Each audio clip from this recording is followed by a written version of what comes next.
Bismillahirrahmanirrahim. Assalamualaikum warahmatullahi wabarakatuh.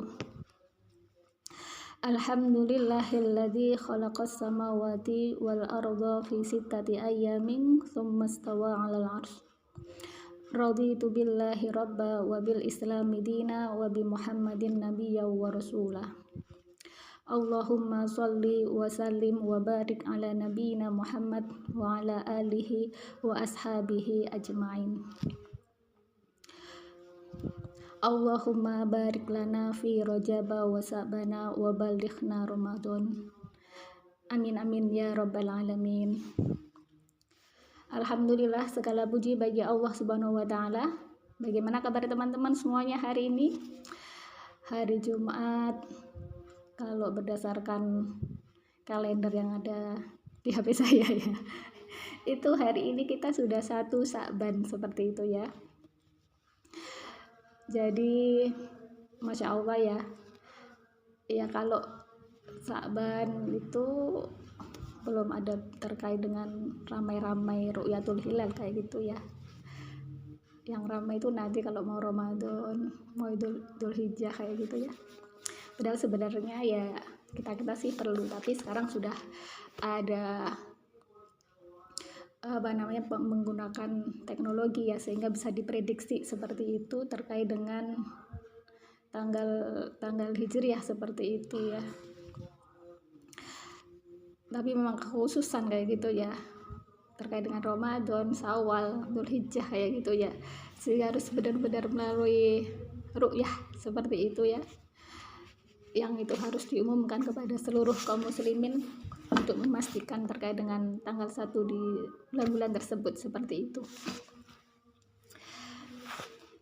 Teman-teman rahimakumullah, kalau di bulan Sya'ban gini, kalau di Jawa bukan Jawa ya, maksudnya di daerah Trenggalek gitu nanti akan ramai kayak gitu ya, dengan megengan kayak gitu ya. Mulai dari mengagungkan menyambut bulan Ramadan gitu, kalau saya mendapatkan penjelasan terkait dengan istilah megengan kayak gitu. Nah, kalau sudah megengan gitu biasanya saling bagi-bagi berbagi-bagi sedekah gitu. Ya misalnya ada berkat yang dibagikan kayak gitu kepada para tetangga, atau kemudian mengundang tetangga-tetangga untuk berkirim doa untuk saudara-saudara yang sudah meninggal seperti itu ya. Ya memang Ramadan itu bulan yang istimewa seperti itu ya, maka wajar kalau kemudian ada sebuah, menurut saya, tradisi yang bagus kayak gitu ya, ketika ada kirim doa seperti itu ya sebelum Ramadan, karena memang sama muslim itu diperintahkan untuk saling mendoakan seperti itu. Bahkan kalau teman-teman buka dalam Quran surah Nuh itu ya, ayat terakhir itu Nabi Nuh itu mendoakan loh bagi orang-orang yang masuk ke rumahnya itu untuk diampuni dosanya oleh Allah Subhanahu wa taala kayak gitu ya. Terus kemudian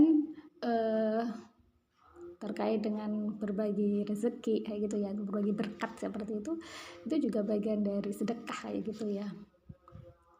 Cuma di sini ada sesuatu yang ingin saya sampaikan kayak gitu ya, bukannya apa kayak gitu. Maksudnya tuh supaya kita semuanya gitu itu menempatkan sesuatu itu bukan karena takut nanti gimana. Contohnya misalkan kalau berbagi berkat ini ya, mau di megengan kayak itu biasanya kan harus ada makanan ini, harus ada makanan itu, dan kata-kata harus itu harus hati-hati ya itu ya. Jadi kalau kita melakukan sedekah itu kan bagian dari ajaran Islam, berarti ada ilmunya seperti itu. Kalau kita meyakini suatu makanan itu tanpa adanya makanan itu nanti bisa menimbulkan doror, bisa menimbulkan dosa, ada perasaan tidak nyaman, takut dan sebagainya, itu berarti telah menempatkan makanan itu pada posisi seolah-olah dia adalah zat yang bisa mengampuni, zat yang bisa memberikan manfaat, istilahnya zat yang bisa mengampuni dosa kita, zat yang kemudian bisa misalkan menambah atau mengurangi kebaikan dan sebagainya kayak gitu ya. Padahal sesungguhnya yang maha mengampuni dosa itu kita mohon ampun kepada Allah kalau dosa kita atas pelanggaran syariat, atau kemudian kalau terkait dengan manusia berarti harus minta maaf kepada manusia dan bertobat kepada Allah juga seperti itu. Dan kemudian yang bisa memberikan kebaikan, keburukan itu hanyalah Allah Subhanahu wa taala kayak gitu. Jadi teman-teman rahimakumullah, kalau misalkan kita megengan, bagaimana cara mengukur kita bahwa kita telah menempatkan makan itu dengan pengagungan yang tidak seharusnya? Ketika dalam hati kita ada rasa takut jika makanan itu tidak ada. Takut nanti kalau terjadi apa-apa, takut nanti kalau terjadi keburukan, takut kalau terjadi ketidakbaikan, atau nanti akan membawa kebaikan, maka disitulah ada unsur menduakan Allah Subhanahu wa taala seperti itu. Maka nggak apa-apa, silahkan kalau kemudian ingin menyambut Ramadan dengan menggengan, berkirim doa dan sebagainya kayak gitu ya.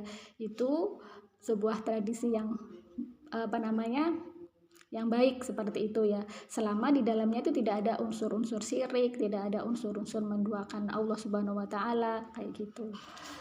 Bahkan kalau para sahabat itu, dalam sebuah literatur yang saya baca, 6 bulan setelah Ramadan tuh mereka berdoa untuk diterimanya amal mereka ketika Ramadan yang telah berlalu. 6 bulan kemudian mendatang berikutnya itu berdoa agar dipertemukan dengan Ramadan berikutnya kayak gitu loh. Terus kemudian Rasulullah juga sudah mengajarkan di bulan Sya'ban memperbanyak puasa untuk menyambut Ramadan seperti. Jadi bentuk-bentuknya itu adalah bentuk-bentuk ibadah untuk menyambut bulan Ramadan seperti itu ya.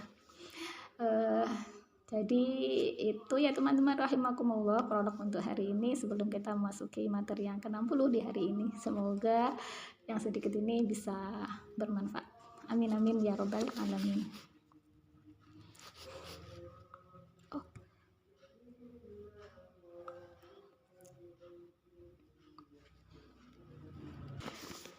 Teman-teman rahimakumullah, hari ini kita lanjutkan slide yang kemarin, yaitu bahasan yang ke-60 hari ini, yaitu bermain dadu untuk judi kayak gitu. Teman-teman kalau buka dalam bukunya Syekh Muhammad Sholeh Al-Munajjid, itu di situ bunyinya adalah permainan dadu kayak gitu. Tapi di sini saya mengambil judul bermain dadu untuk judi. Jadi lebih spesifik gitu ya. Judul yang saya pilih kayak gitu ya. Kita hari ini dari judul ini kita akan bahas permainan atau bermain itu apakah ada dalam Islam, itu yang pertama. Kemudian yang kedua, sifat dari permainan itu apa. Kemudian yang ketiga, apa hukum permainan kayak gitu ya. Nanti di dalam semua poin-poin itu nanti ya salah satunya adalah bahasan terkait dengan bermain dadu seperti itu. Sekarang kita mulai dari bahasan yang pertama, yaitu bermain atau permainan itu apakah ada dalam Islam seperti itu ya. Jadi untuk terkait dengan hal ini kayak gitu ya, kita awali dulu dengan diri kita sebagai manusia kayak gitu ya. Allah Subhanahu wa taala itu menciptakan kita sebagai manusia itu dikaruniai oleh Allah dengan hati kayak gitu ya. Kita dikaruniai hati kita bisa untuk berpikir juga, hati kita tempat perasaan kayak gitu ya. Perasaannya apa aja yang muncul dalam hati? Perasaan sedih, nanti bentuknya bisa murung, bisa berdiam diri nggak mau ngomong, bisa juga menangis kayak gitu ya. Terus kemudian perasaan apalagi? Perasaan senang, yaitu nanti wujudnya ceria wajahnya, tersenyum-senyum, tertawa kayak gitu. Nah, untuk mewujudkan kondisi yang seperti itu, yang senang, kayak kita bahasanya senang aja karena judulnya kan bermainan atau bermain kayak gitu ya. Jadi untuk mewujudkan adanya perasaan senang, bisa tertawa seseorang, bisa terhibur seseorang, bisa tersenyum seseorang, itu oleh Allah disediakan, difasilitasi seperti itu ya. Jadi kan kalau Allah Subhanahu wa taala dalam Quran surat An-Najm ayat 43, yaitu insya Allah Allah telah berfirman, A'udzubillahi minasyaitonirrajim. Bismillahirrahmanirrahim. Wa annahu huwa adhaka wa abaka. Dan sungguhnya dialah huwa Allah, kayak gitu, adhaka, yang menjadikan kamu itu tertawa, wa abaka, dan menjadikan kamu itu menangis, kayak gitu. Jadi Allah udah menciptakan kita, dalam diri kita ada hati, ada bisa punya perasaan senang, sedih, kayak gitu. Maka kemudian untuk senang itu Allah juga memfasilitasi bagaimana kemudian orang itu bisa tersenyum, kayak gitu ya. Maka kemudian ada kayak gitu ya, ada, atau kemudian dalam Islam itu permainan itu ada, bermain itu ada gitu loh ya. Jadi di mana taunya kayak gitu ya, taunya ya dari aktivitasnya Rasulullah SAW kayak gitu ya. Orang bisa tersenyum itu bisa jadi dua kan, satu aktivitasnya adalah bercanda itu dalam Islam boleh ya teman-teman ya, tapi candanya dalam Islam itu adalah canda yang bermanfaat, bukan canda-canda yang mengandung unsur dusta, bohong, kayak gitu ya. Contohnya Rasulullah SAW pernah ada seorang nenek-nenek kayak gitu ya, menemui Rasulullah, kemudian si nenek ini meminta kepada Rasulullah untuk didoakan supaya termasuk orang-orang yang masuk surga, kayak gitu. Terus kemudian Rasulullah SAW itu menjawab, wahai ibu, kayak gitu ya, wahai ibu fulan, kayak gitu, sungguhnya di surga itu tidak ada nenek-nenek, kayak gitu ya. Jadi itu candanya Rasulullah, kayak gitu lah. Candanya itu bermanfaat. Maksudnya apa? Nanti ketika di surga itu ya, meskipun wafatnya itu usia tua kayak gitu, maka nanti di surga itu semuanya muda lagi, seperti itu maksudnya itu, kayak gitu ya. Jadi itu candanya Rasulullah yang penuh makna gitu. Jadi itu canda dalam Islam tuh ya begitu ya, maksudnya bukan hanya komedian yang itu mengandung unsur dosa atau bahkan kemudian saling ada unsur mengejek, mencemooh dan sebagainya, enggak, tapi canda yang bermanfaat seperti itu ya.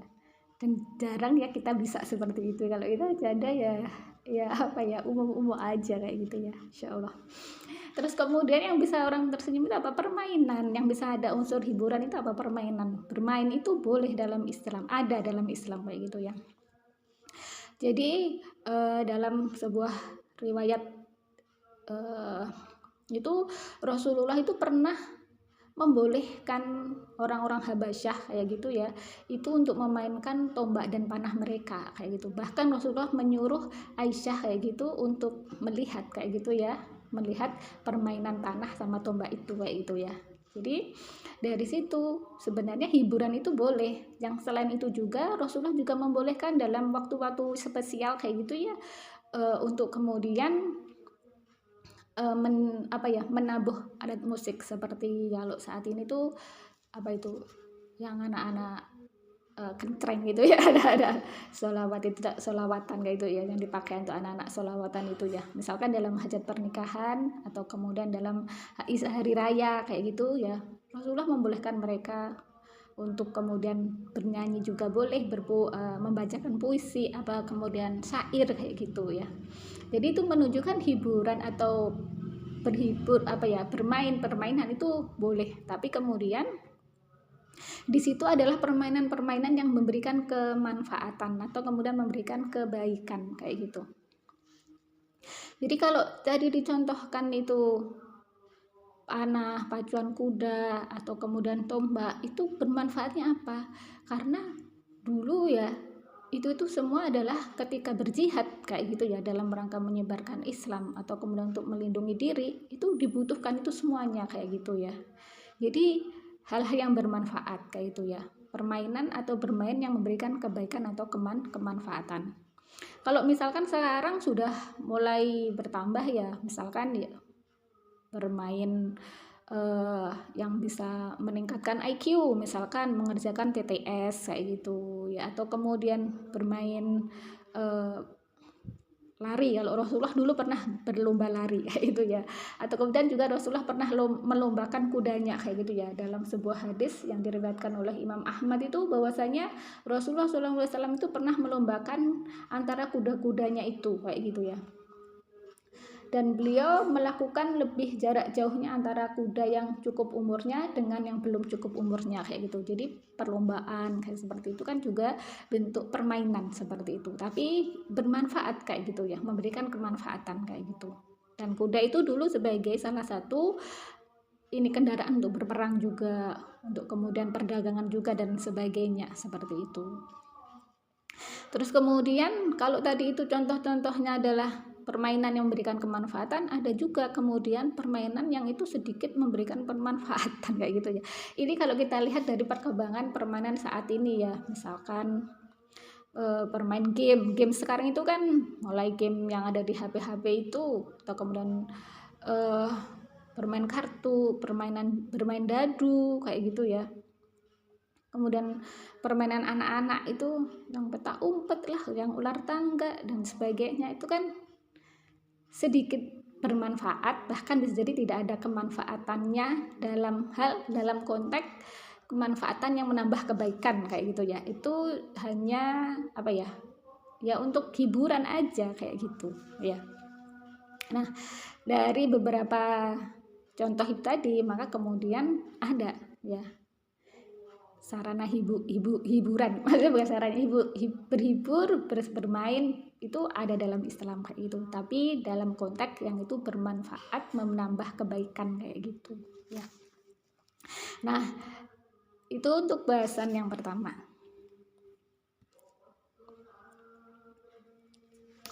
Nah, selanjutnya bahasan yang kedua yaitu sifat dari permainan ya. Sifat dari permainan, yang namanya permainan ya.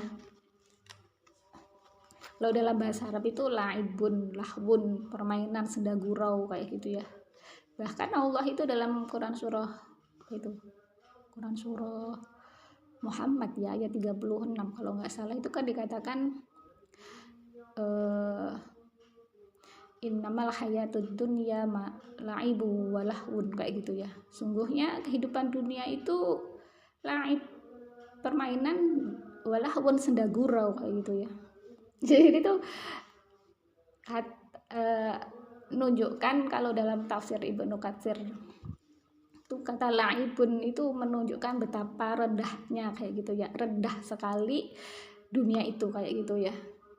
Jadi menunjukkan bahwa apa-apa yang dikejar manusia di dunia itu sebenarnya yang dia kumpulkan dari hartanya ya, itu akan dia tinggalkan kayak gitu loh ya. Dan ada pahala yang besar di sisi Allah ketika seorang itu bertakwa dan kemudian urusan dunianya itu tidak melalaikan dia kayak gitu. Jadi kehidupan dunia aja oleh Allah disifati dengan laib, lawalahbun kayak gitu ya, sebagai permainan dan senda gurau kayak gitu. Maka kemudian apa sifat dari permainan kayak gitu ya? Sifat dari permainan itu ya secara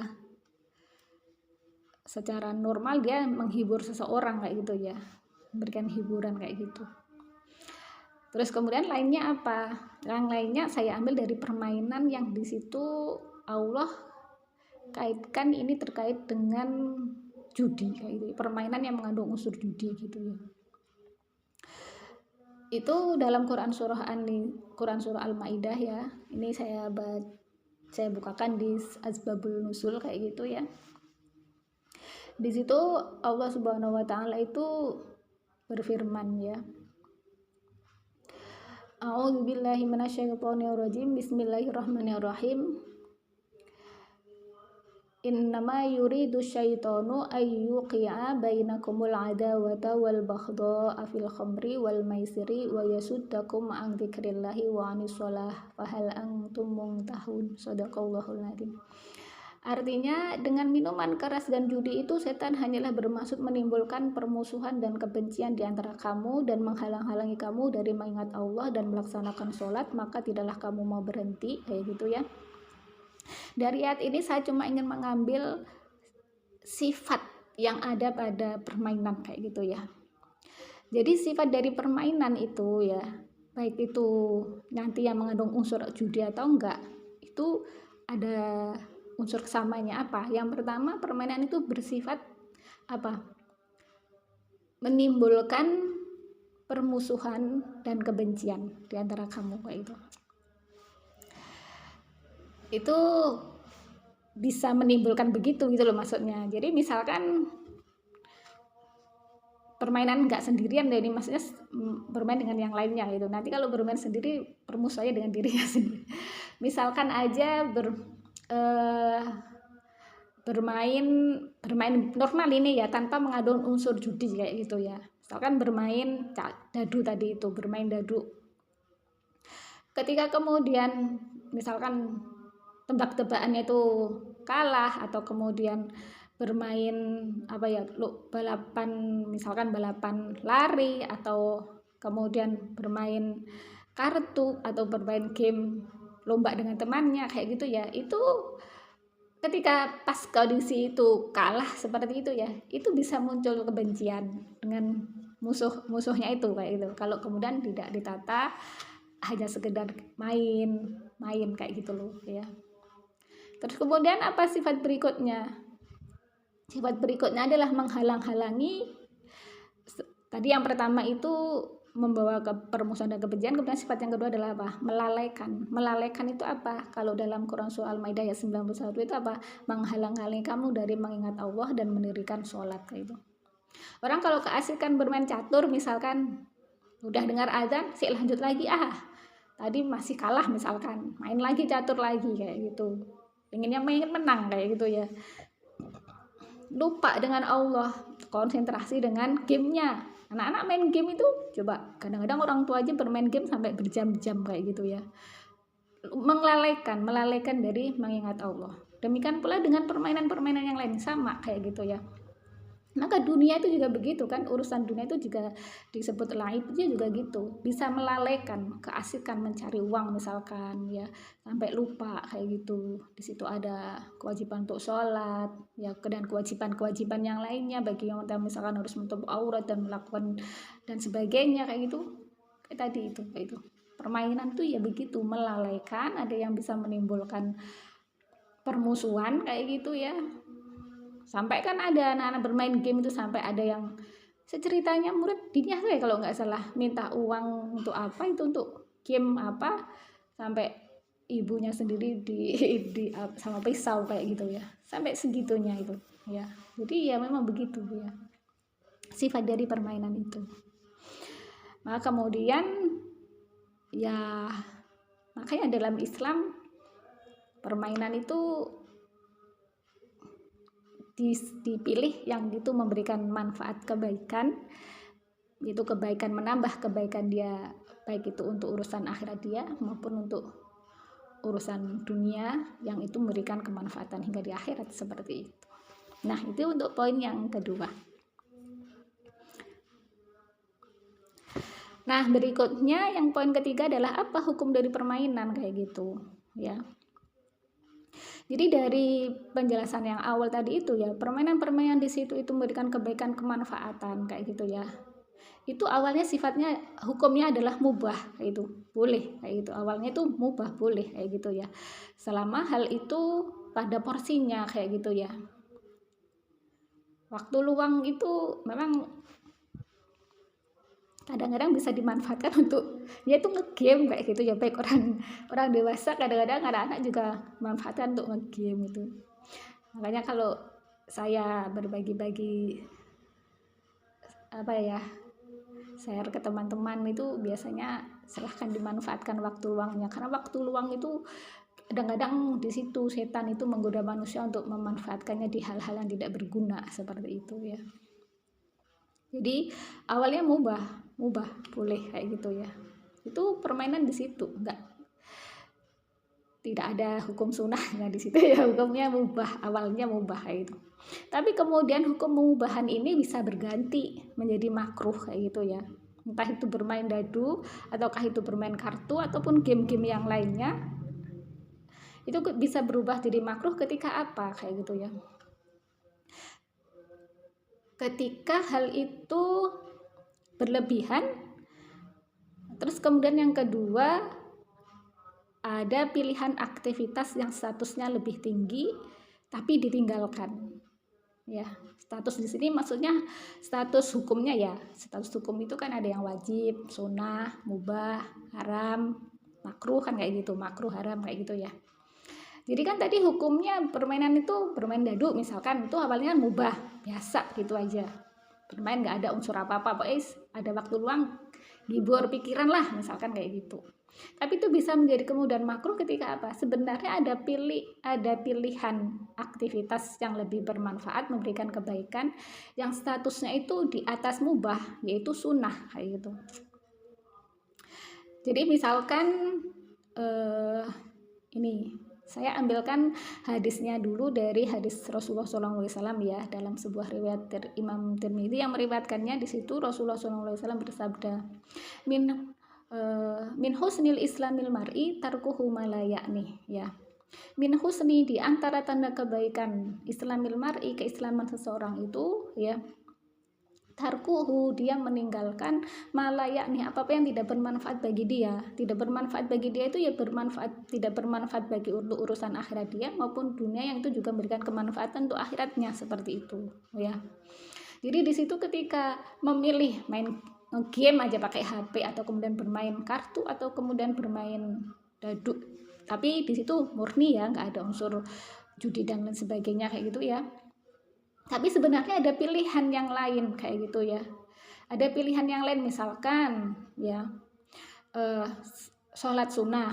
Waktu luangnya waktu-waktu duha. Sebenarnya ada pilihan untuk mengerjakan sholat duha. Tapi ngegame aja pakai HP kayak itu. Nah, akhirnya ditinggalkan amal-amal yang sunnah tadi itu kayak itu.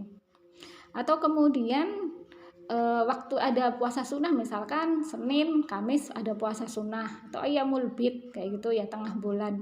Tapi enggak, aku hari ini mau misalkan bermain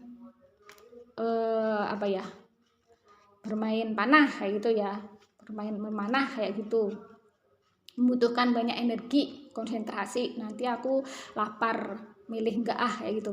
Nah, ketika sebenarnya ada pilihan-pilihan, ketika permainan itu menjadi penghalang untuk kemudian mengerjakan yang sunnah kayak gitu ya, maka kemudian itu bisa makruh permainan itu, karena kita meninggalkan sesuatu yang itu aktivitasnya derajatnya itu di atas mubah kayak gitu ya. Jadi penghalang seperti itu. Nah, kemudian yang ketiga, yang awalnya mubah tadi itu ya, itu bisa menjadi haram ya. Ketika apa? Yang pertama, ketika dalam melakukan permainan tadi itu meninggalkan apa yang diwajibkan oleh Allah. Ketika seseorang itu ngegame pakai HP itu, kemudian dia jadi tidak sholat. Tadi kan sifatnya permainan itu apa? Melalaikan ya. Jadi tidak sholat ya, meninggalkan sholat, jadi tidak misalnya membantu orang tua, dipanggil orang tua tidak menjawab, disuruh orang tua jadi tidak mengelak, nggak mau, menolak karena keasikan ngegame, keasikan bermain catur, keasikan bermain dadu dan sebagainya kayak itu, maka haram ya. Kenapa? Karena tadi itu permainan itu menjadikan dia meninggalkan sesuatu yang diwajibkan oleh Allah Subhanahu wa taala kayak gitu. Itu kondisi yang pertama. Kemudian kondisi yang kedua yang bisa menjadikan bermain atau permainan tadi itu, ketika bermain menjadi haram yang awalnya mubah tadi itu apa? Ketika di dalamnya itu ada unsur melanggar sesuatu yang diharamkan oleh Allah Subhanahu wa taala. Jadi misalkan tadi itu bermain dadu, awalnya boleh main dadu aja ya, biasa kayak gitu ya, hanya untuk hiburan biasa. Tapi kemudian ketika sudah dimasuki sesuatu yang diharamkan oleh Allah, yaitu apa? Taruhan, kayak itu ya. Nah, disitulah kemudian menjadi haram. Makanya kemudian dalam bukunya Syekh Muhammad Sholeh Al-Munajjid itu ada sebuah hadis yang diriwayatkan oleh Imam Muslim ya. Jadi Rasulullah SAW bersabda, barang siapa yang bermain dadu, maka ia seakan mencelupkan tangannya ke dalam daging babi dan darah babi kayak gitu. itu menunjukkan apa? Ini hadis ini mengdadu kayak gitu ya, fokusnya kayak gitu ya. Ini dikatakan barang siapa yang bermain dadu maka ia akan mencelupkan tangannya ke dalam daging babi atau darah babi. Itu menunjukkan apa? Fakaan nama, maka seakan-akan gitu ya. Itu menunjukkan bahwasannya dekatnya ya dadu tadi itu, permainan dadu itu ya, atau rawatnya permainan dadu itu dengan judi. Dimana judi itu haram sebagaimana haramnya darahnya babi, darahnya dagingnya babi, seperti itu ya. Jadi sabda Rasulullah SAW itu menunjukkan sangat dekatnya, sangat rawannya permainan dadu itu ya dengan judi seperti itu loh. Artinya bisa menghantarkan pada judi. Dan dulu di zaman Rasulullah judi itu sebelum ada ayat yang mengharamkannya, banyak dari kalangan mereka itu yang bermain judi seperti itu. Sampai kemudian turun ayat larangan judi. Awalnya kan Quran surah Al-Baqarah 219 bersamaan dengan khomer kayak gitu ya. Kemudian Quran surah Al-Maidah ayat 90 sampai 92 itu sebagai pengharaman benar-benar haram seperti itu, baik itu khomer, minum khomer maupun judi seperti itu ya. Terus kemudian ini kan hadisnya terkait dengan dadu. Ini bisa dikiaskan teman-teman ya. Jadi kalau kemudian semua permainan tadi itu, baik itu catur, baik itu kemudian permainan kartu, atau kemudian ya permainan panah, lari, atau pacuan kuda, itu semua bisa menjadi ada unsur judinya ketika di dalamnya ada taruhannya kayak gitu. Lantas kemudian ini ya taruhan itu sebenarnya apa kayak itu ya. Taruhan itu sebenarnya apa? Itu dijelaskan dalam hadisnya Rasulullah SAW ya. Ini saya bacakan artinya aja biar cepat ya. Dari Abu Hurairah radhiyallahu anhu, ia berkata, dari Rasulullah SAW beliau bersabda, barang siapa yang memasukkan satu kuda di antara dua kuda, lalu ia tidak merasa khawatir didahului kudanya, maka itu tidak apa-apa. Tetapi bila ia merasa khawatir didahului kudanya, maka itu namanya taruhan. Hadis riwayat Imam Ahmad, Imam Abu Dawud kayak gitu. Jadi dari situ teman-teman ya, taruhan itu, yang namanya taruhan itu apa? Jadi kan memasukkan, artinya seseorang itu menyetorkan hartanya kayak gitu ya.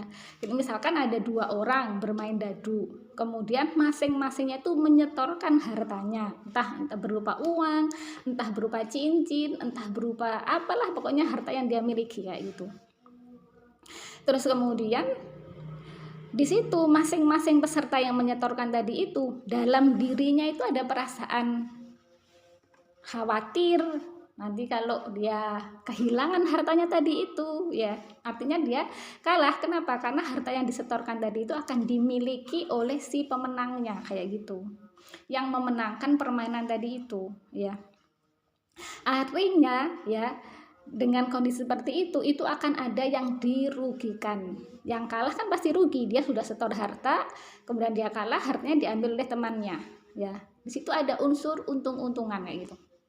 Nah, ini namanya taruhan, dan taruhan yang seperti ini haram. Kenapa? Karena dalam konsep Islam itu ya, namanya akad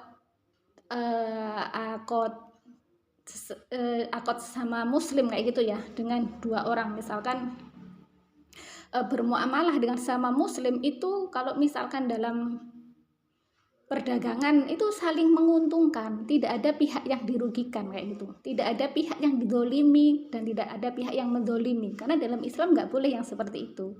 Makanya kalau dalam perdagangan contohnya itu harus saling ridho, tidak ada unsur keterpaksaan antara kayak itu. Jadi saling ridho kayak gitu, tidak ada saling keterpaksaan. Nah, dalam unsur taruhan itu ya untung-untungan itu ya ada unsur khawatir, untung-untungan, terpaksa, ada yang mendolimi, yang didolimi, karena satu dapat, satu nggak dapat apa-apa. Makanya kemudian dalam Islam judi taruhan itu hukumnya haram, karena dalam Islam Tidak demikian konsep bermuamalah itu seperti itu, tapi harus saling memberikan kemanfaatan satu dengan yang lainnya kayak gitu. Nanti ini bisa teman-teman pelajari dalam ekonomi Islam kayak gitu ya, terkait dengan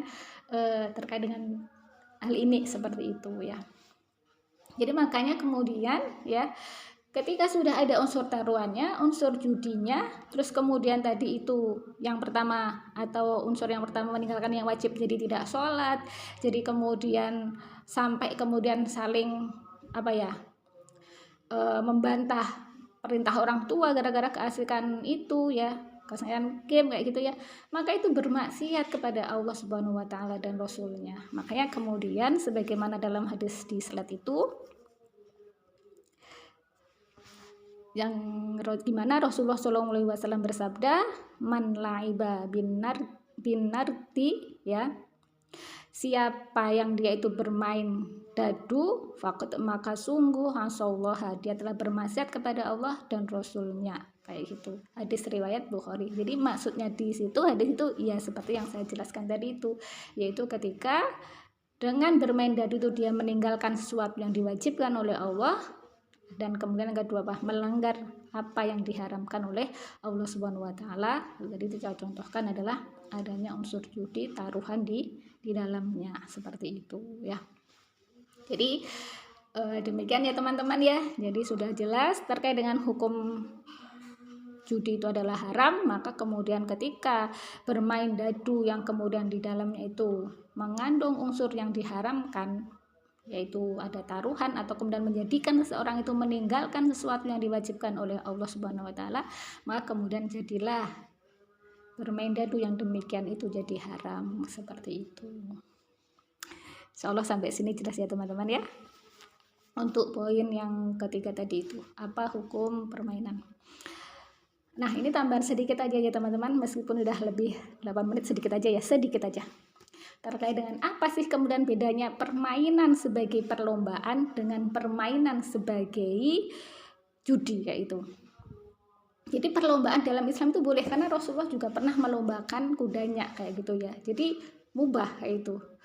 Tapi kemudian apa bedanya dengan judi? Jadi kalau judi tadi itu judi itu kan bahasa lainnya ya taruhan kayak gitu ya.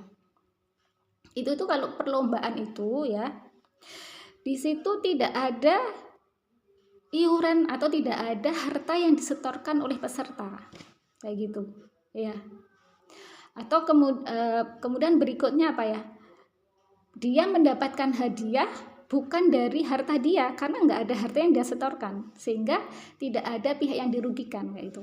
Misalkan saya ambil contoh, kalau misalkan di sini ngadakan lomba anak-anak, lomba mengurutkan huruf hijaiyah kayak gitu. Jadi kan berlomba, ketika ada yang menang di antara murid-murid itu, nggak ada yang dirugikan meskipun dia tidak dapat hadiah. Kenapa? Karena dia tidak mengeluarkan harta apapun, dia tidak menyetorkan harta apapun, dan hadiah itu pemberian dari panitianya seperti itu. Sehingga di situ tidak ada unsur taruhannya kayak gitu. Jadi itu perlombaan. Tapi kalau judi ya tadi itu ada iuran, ada harta yang disetorkan oleh peserta, ada yang dirugikan, yang ya kehilangan hartanya kayak gitu, ada yang diuntungkan karena dia mendapatkan harta dari orang lain kayak gitu. Jadi itu kurang lebih sedikit kayak gitu ya, sedikit tambahan dari saya, semoga menambah kemanfaatan dari apa yang kita bahas hari ini kayak gitu. Amin amin ya robbal alamin. Dan alhamdulillahirabbil alamin teman-teman, sudah selesai semua apa yang jadi poin-poin untuk bahasan poin yang ke-60 hari ini, dan insya Allah kita tinggal 4 ya, tak terasa. Semoga nanti di bulan Sa'ban ini juga selesai 4 bahasan dari 64 dosa yang dianggap biasa ya. Semoga Allah memberikan kesehatan kepada saya dan teman-teman semuanya kayak gitu ya, sehingga kita bisa ketemu dengan Ramadan dalam kondisi beriman, dalam kondisi bertakwa, dalam kondisi sehat walafiat kayak gitu, sehingga kita bisa menjalankan aktivitas yang diwajibkan oleh Allah Subhanahu wa taala di bulan Ramadan dengan gembira kayak gitu ya, dengan penuh keimanan dan ketakwaan. Amin amin ya rabbal alamin. Dan mari kita akhiri forum kajian online pasca Ramadan hari ini dengan baca istighfar 3 kali dan doa kafaratul majelis. Astaghfirullahaladzim, astaghfirullahaladzim, astaghfirullahaladzim. Subhanakallahumma wa bihamdika asyhadu an la ilaha illa anta astaghfiruka wa atubu ilaik. Al-haqqu mir rabbika fala takunanna minal mumtarin. Kebenaran itu datangnya dari Allah semata. Dan kalau ada salahnya, ada kurangnya, itu semata-mata kelemahan saya pribadi, mohon dimaafkan. Dan akhirnya saya akhiri, wassalamualaikum warahmatullahi wabarakatuh.